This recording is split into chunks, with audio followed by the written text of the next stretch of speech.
இந்த குளம் பார்க்குறதுக்கு ரொம்ப அழகாக இருக்கா? இது எந்த ஊர் குளம் அப்படின்னு நினைக்கிறீங்களா? இது வந்து திருப்பாம்புபுரம் அப்படிங்கிற கோவில். இது திருவாரூர் மாவட்டத்தில் இருக்கிற ஒரு தோஷம் போக்கக்கூடிய ஒரு ஒரு ஸ்தலம். நாகதோஷம் போக்கக்கூடிய சேஷபுரீஸ்வரர் கோவில் அப்படிங்கிறது தான் இந்த கோவில். இது திருவாரூர் மாவட்டம் பேராளம் பக்கத்தில் இந்த கோவில் இருக்குது. ரொம்ப அருமையான கோவில் இந்த கோவில். இந்த கோவிலுக்கு நிறையா பேர் தோஷம் கழிப்பதற்காக, அதாவது திருமணத்திற்கு தடையாக இருக்கிற ராகு தோஷம் அப்படிங்கிறது, ராகு தோஷங்கிறது இந்த கேது தோஷங்கிறது நிறைய தடைகளை உண்டு பண்ணும் வாழ்க்கையில். அந்த மாதிரி இருக்கிறவங்க வந்து இந்த கோயிலில் வந்து வழிபட்டுட்டு போகிறாங்க. திருநாகேஸ்வரம் அப்படின்னு சொல்லி கும்பகோணம் பக்கத்தில் ஒரு கோவில் இருக்குது. அந்த கோயிலுக்கு போகிறவங்க போகிறாங்க.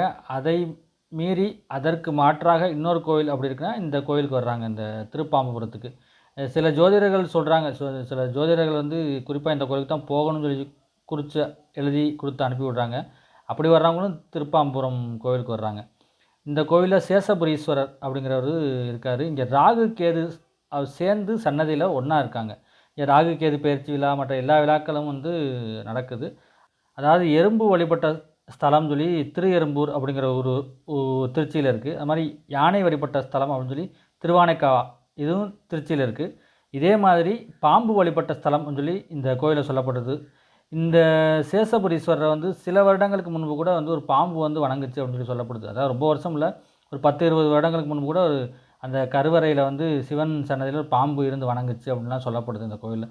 ராகு கேதுக்கு முக்கிய ஸ்தலம். ராகு கேது இப்போ பிரச்சனைகள் இந்த தோஷம் பார்க்கக்கூடிய முக்கியமான ஸ்தலம். இந்த ஸ்தலம் ரொம்ப பவர்ஃபுல் ஸ்தலம். இப்போயும் இந்த கோயிலில் வந்து பாம்பு வந்து ஒரு அரூபமாக இருக்குது அப்படின்லாம் சொல்லி சொல்கிறாங்க.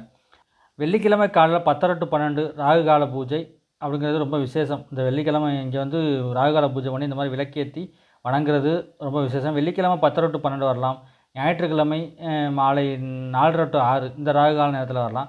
மற்றும் உங்களுக்கு எப்போல்லாம் அந்த ராகுகால பூஜை ராகு காலம்னு சொல்லி காலண்டரில் போட்டிருப்பாங்க. நீங்கள் பார்த்தீங்கன்னா திங்கள், செவ்வாய், புதன், வியாழன்னு எல்லா நாளுமே ராகு காலம்னு ஒன்று வரும். அந்த ராகு காலத்தை பார்த்துட்டு அந்த டைமுக்கு இங்கே வந்து பூஜை பண்ணிக்கிறது நல்லது. உங்கள் பேரை சொல்லி ஒரு அர்ச்சனை பண்ணிக்கிறது ராகு பகவானுக்கு, கேது பகவான் சேர்ந்து இருக்கிற அந்த சன்னதி உள்ள அந்த சேஷபுரீஸ்வரர் சிவன் சன்னதிக்கு பக்கத்தில் அந்த ராகு கேதுக்கு தனி சன்னதி இருக்குது.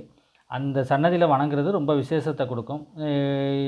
அந்த அவங்கள வணங்கிட்டு இங்கே வந்து ஒரு 18 விளக்கு போட சொல்லுவாங்க மொத்தமாக. அந்த மாதிரி ஒரு 18 விநாயகருக்கு விளக்கு, மொத்தம் ராகு கேதுக்கு சேர்த்து 18 விளக்கு போட சொல்லுவாங்க. 18 விளக்கு இங்கே போட்டுட்டு இந்த